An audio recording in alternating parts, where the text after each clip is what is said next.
Welcome back to the Grim Workshop. Today is going to be kind of an impromptu video. I'm out here on this windy day to test out a backpacking meal. So I've got a pot, I've got my water bottle, and I've got a stove with me, but I forgot to bring my long-handled spoon. So I'm going to show you how I put an extension on the Dog Tag Spork tool. So I am a huge fan of the Dog Tag tools. I'll carry them around with the factory chain, but I also have a leather pouch where I can stack multiple dog tags in there. But the Dog Tag Spork tool was in the February Tool of the Month Club, so that was one of the tools that was included. And when I got it this month, I just kind of attach it to my neck knife sheath, and guess what? It comes in handy. That's how these Grim tools are. So you could go full caveman with this thing, and you can just hold it, and that's fine if you're just eating meat off a plate. But with a bag like that, you're going to have food up to your wrist, and that is just not my style. So we're going to take a second and we're going to put a handle on here, and we're going to bind it down with some of the plastic bottle cordage from the last video. So in case you missed it, we used the Cordage Tool in the last video, and I took a discarded plastic bottle and I made a bunch of plastic cordage. So I just threw some in my haversack, and that does a great job binding things, especially when you put heat on it. So in the case of the extension for our Dog Tag Spork tool, this is going to work perfectly. You could also do the same trick if you have a standard length handled spoon and you're trying to get into a bigger backpack meal like this. Now I want a green stick for this, but I'm not real picky.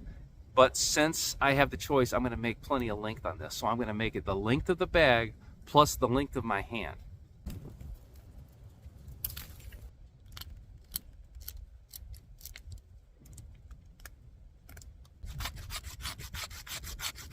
I'm going to use this serrated edge on this, and I'm just going to cut a little curve.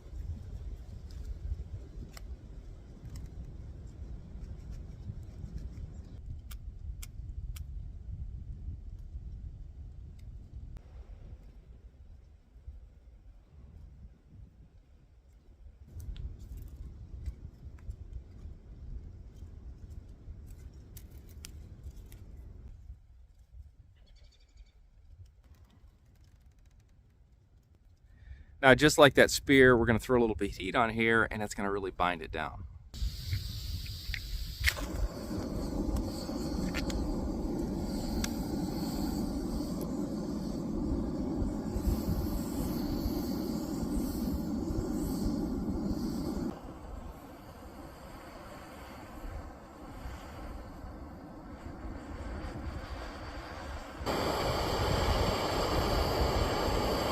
Now this one's all fancy. I got a nice angled branch, but you can make this straight. You can make this much more compact. But this thing works really well. This is kind of a blend tool for me. I would never leave my primary utensil at home and plan on crafting something like this, but it's good to know that it works. And the survivalist in me just wants to snap off a couple of sticks and make chopsticks and just eat my lunch and move on with my day. The bushcrafter now, he wants to sit down and carve a wooden spoon and spend a lot of time doing it and make something pretty nice.